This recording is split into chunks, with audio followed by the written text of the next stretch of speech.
During my mother's funeral, a tense atmosphere evolved when my mother-in-law arrived wearing a smile. She casually mentioned that my home would now belong to her son. As she explored the rooms, considering which one she might claim, she hinted at taking over one, saying, "I wonder if this room would be suitable for me." I politely corrected her, explaining that I was the one inheriting the house. Unperturbed, she argued that since I was married to her son, essentially, everything I owned also belonged to him. "So, in a way, this house is my son's, right?" she said with a grin. Her insensitivity to my mourning was stark, as she cheerfully suggested we start getting along better, implying a move-in was imminent. My frustration grew as she seemed oblivious to my grief. "Why bring this up now? Can't you see this isn't the time?" I thought to myself. This house, filled with cherished memories of my parents, felt threatened by her unreasonable claim. Amid these challenges, I recalled my journey. I'm a 44-year-old who had almost given up on marriage after turning 41.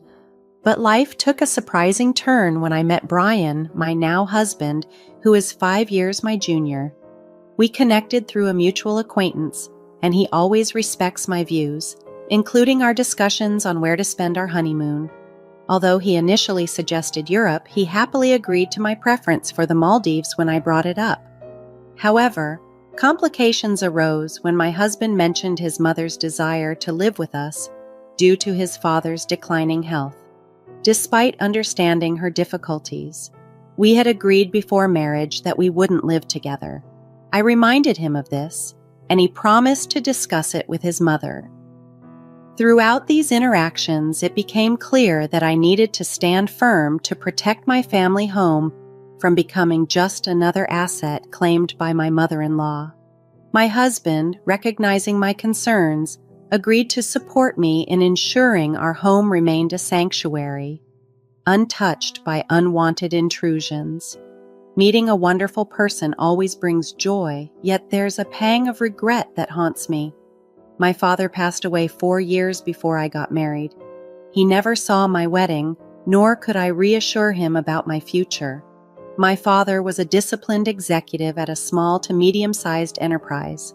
I admired him deeply for his dedication and ability to provide for our family comfortably despite the modest scale of the business. This respect only deepened as I began my career as an office employee, understanding firsthand the challenges of the workplace. 3 years into my marriage, my mother also passed away. During these difficult times, my husband was incredibly supportive. "Are you okay? Maybe you should rest a bit," he'd suggest, always looking out for me during the funeral which we held at our family home. Unlike many modern funerals which are held in facilities, we had ours at home, maintaining a personal touch. At my mother's funeral, I was comforted by my husband's presence, grateful for his understanding and care. However, the mood shifted when my mother-in-law Sandra arrived. She expressed her condolences, which I acknowledged with thanks. Our relationship had been cordial but distant, as we hadn't lived together and only interacted occasionally. During the funeral, Sandra approached me, and her demeanor seemed unusually cheerful, which felt out of place. She thanked me for helping with the funeral, noting how smoothly everything went because of my efforts. Then, quite abruptly, she said, "The funeral is over now, isn't it? Let's drop the formalities." I was initially taken aback, having thought her earlier kindness was genuine. She then began commenting on how splendid the house was. Despite my protests about some areas being untidy, she dismissed my concerns with a wave, saying, "Don't fuss over the details." Then, boldly stepping further into the house, she declared, "My son will inherit this house. I wonder if I should take this room." I hesitated, trying to process her words and intentions, but it was clear that her earlier compassion was merely a facade. Her true intentions, to lay claim to my family home, were now starkly apparent. During a tense conversation at my family home, I reminded my mother-in-law that I was the one inheriting the property. With a smirk, she responded, I know your parents had no other children and a wife's belongings are her husband's, right? So this house essentially belongs to my son, doesn't it? Her comment left me exasperated as I questioned the legitimacy of her claim. With unsettling cheerfulness, she suggested, "From now on, let's get along better," and confidently announced her plan to convert one of the rooms into hers. Alarmed, I asked, "Does this mean we'll be living together?" Without any hesitation, she confirmed, "Exactly. With such a beautiful house, it'd be a shame to leave rooms empty when two people can comfortably live here. Plus, I won't have to take care of my husband all by myself." This conversation occurred shortly after my mother had passed away, and my mother-in-law's insensitivity only fueled my growing frustration. Why would she make such comments during such a sensitive time? Just then, my husband overheard our exchange and intervened. "Mom, what are you saying? This isn't the right time for such discussions," he scolded. Unfazed, she retorted, "Why make such a fuss?" My husband firmly insisted she leave and escorted her out, apologizing to me afterward. "Sorry, my mom can be unreasonable." I appreciated his support, replying, "It's fine, thanks for handling it." However, as we began to move past the funeral and discuss the future of my family home, I noticed a subtle difference in my husband's approach. 12 days after the funeral, we talked about potentially moving out of our cramped apartment. "This apartment is getting too small. Shouldn't we consider moving back to my parents' house?" I suggested. He agreed, "Yeah, you're right. With the possibility of having kids and needing more space, it's better than squeezing into this tiny place." But then he hesitantly added, "Well then, we should start preparing for the move." As we delved into the details of the move, he revealed something unexpected. Considering the spacious house and all the empty rooms, I thought maybe my parents could move in with us. I was stunned and asked, "Are you suggesting we live together?" Recently, I had noticed a change in my husband. Despite previously appearing to prioritize my opinions, I now wondered if he was just agreeing with me without considering the implications, or if he was too influenced by his mother's wishes.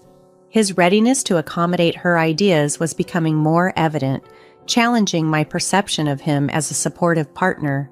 The suggestion from my husband to consider living together made me question his genuine stance on the matter. Despite my clear objections to cohabitation, he seemed to waver, often appearing to side with his mother. "Haven't I made it clear we won't live together?" I reminded him frequently. His usual response was, "But Mom keeps insisting." I brought up how he had stood up to her at the funeral, confronting her about her inappropriate behavior. "You opposed living together then, didn't you?" I challenged. He conceded, "Yes, I was upset about her barging in, but that doesn't mean I'm completely against the idea of living together. I just didn't think such a crucial decision should be made hastily at the funeral." Although he had appeared to agree with my stance initially, it became evident that his inclinations might align more with his mother. Moreover, he seemed to dodge making definitive decisions, perhaps believing that maintaining a stance of neutrality absolved him of choosing sides. It was frustrating. "I'm firmly against living with someone who intruded into my parents' house during the funeral and presumed to claim a room," I asserted. "Please make sure your mother understands this," I insisted. Reluctantly, he replied, "Why are you so bothered by it? Fine, I'll let her know." My perspective on living with my in-laws had shifted dramatically after witnessing my mother-in-law's behavior at my mother's funeral. The idea of sharing the home that my father had built, a place filled with cherished memories with her, was now unthinkable. This was compounded by my husband's lack of firmness. When he did communicate my stance on cohabitation, my mother-in-law directly challenged me, questioning, "Why are you opposing living together in such a spacious house? You're Brian's wife now, and his father and I are practically your parents too. Why such strong opposition?"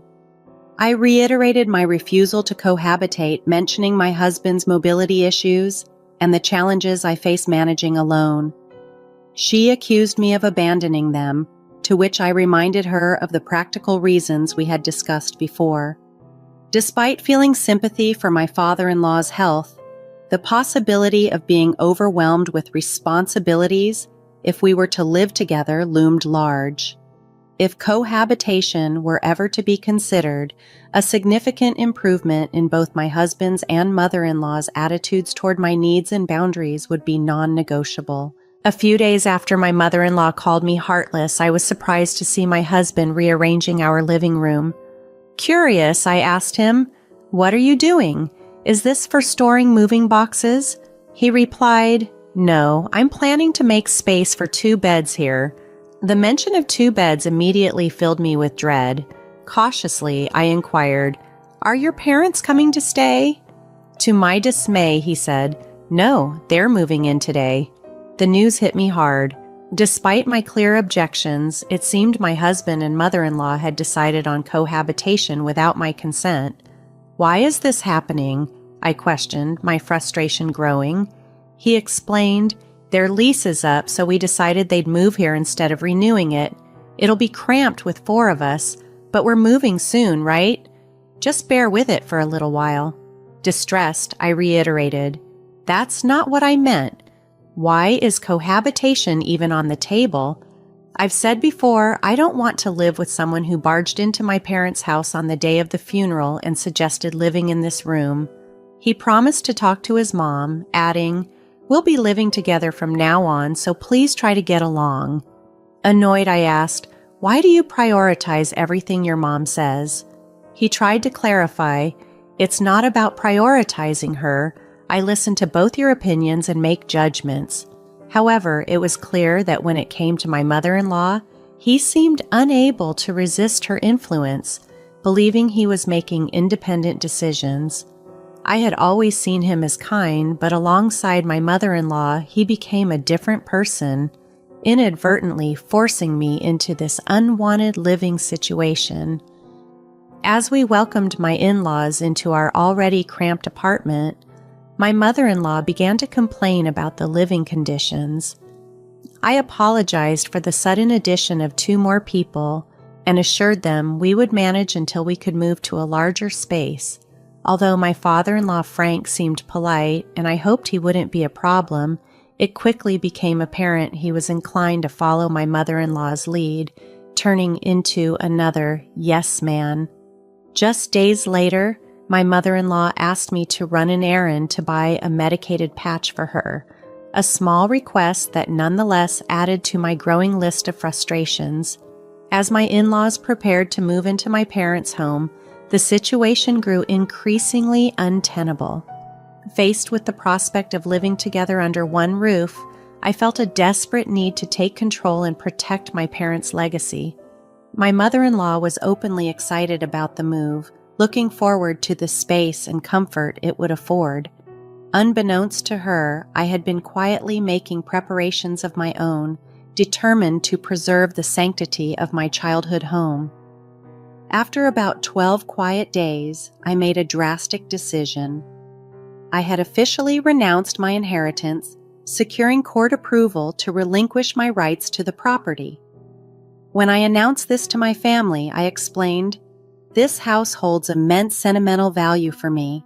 I couldn't bear the thought of you living there, so I've decided to let it go, keeping it as a beautiful memory in my heart." My mother-in-law was incredulous, berating me. "What madness possessed you? Even if you didn't want it, you could have sold it for a good sum. Why just abandon it?"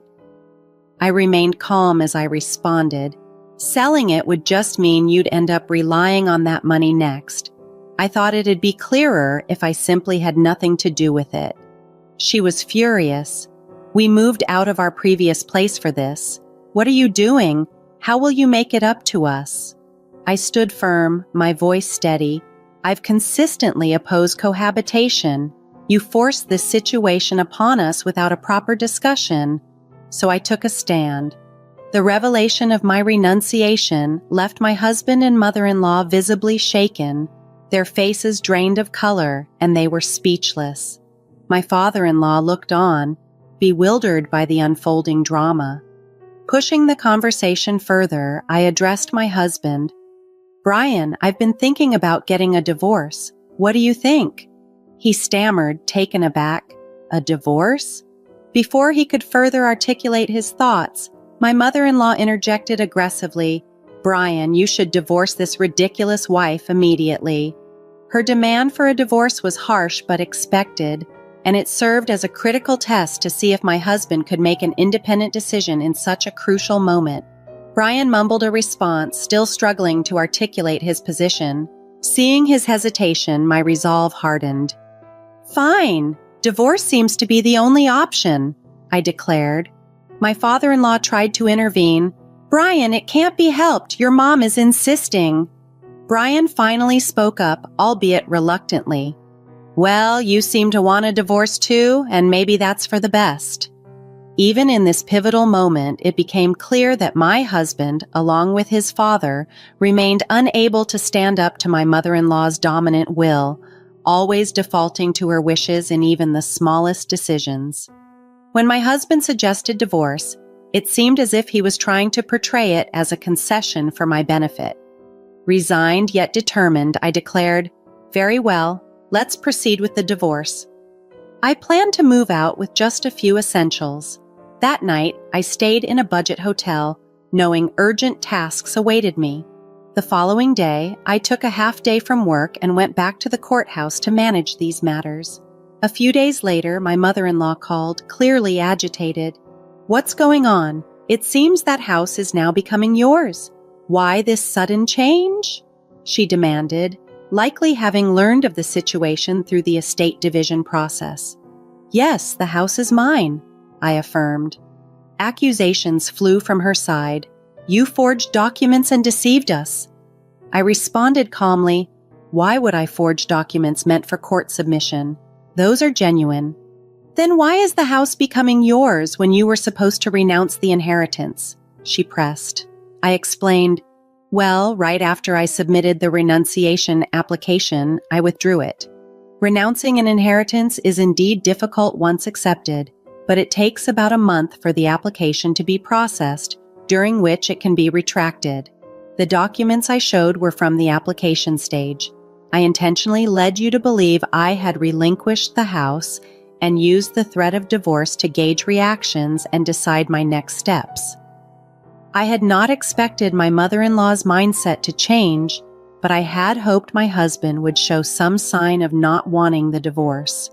If he had expressed reluctance, I planned to reconsider and later clarify the situation about the house. However, things had progressed differently. "So, the property division will make the house yours then? Since it was acquired before the divorce, it's subject to being split, right? You two are supposed to sell it and split the money, aren't you?" my mother-in-law reasoned, looking to salvage what she could from the situation. However, I had anticipated this. If that house were jointly acquired, it would indeed be considered marital property. But it's an asset I inherited, which is exempt from property division. Specific assets like inherited property aren't eligible for division, I clarified. She persisted. "What about the money that would come to Brian through property division?"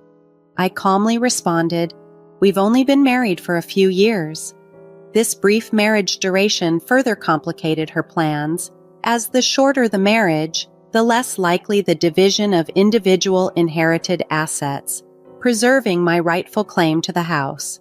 After my conversation with my mother-in-law, where she branded me as selfish and heartless, I stood firm in my resolve to protect my family home. "I'm safeguarding this house because it holds precious memories of my parents," I told her. "I don't want people like you living there. If you have any further complaints, please go through a lawyer." Following that heated exchange, the divorce proceedings unfolded more quickly than expected. It seemed my mother-in-law had urged my husband to hasten the process. Regardless of her motivations, the divorce was finalized, liberating me from the ongoing stress of dealing with my in-laws. There was a profound sense of relief, as if I had successfully protected my father's home from potential disruption. After I moved out, my ex-in-law continued to live in the apartment where my ex-husband and I had resided. Despite there being one less person, the limited space must have felt even more constrained. My former mother-in-law began looking for new living arrangements, but their age presented hurdles in passing rental screenings. Eventually, my ex-husband found a smaller, single-family home for them. Although it was a downgrade in size and likely came with higher rent compared to the apartment, it offered them their own space. He took on the responsibility of supporting his parents, facing a challenging road ahead. Initially thrilled by the prospect of moving into the large house left by my father, my former mother-in-law had to settle for a considerably smaller and different reality, which must have been a disappointing turn of events for her. As for me, I started a new chapter in the house that my parents left behind. It feels warm, almost as if my parents are still with me, preserving their legacy and the memories we shared. This new beginning marks a time of healing and reflection, a chance to honor my parents' memory in the peace of their beloved home.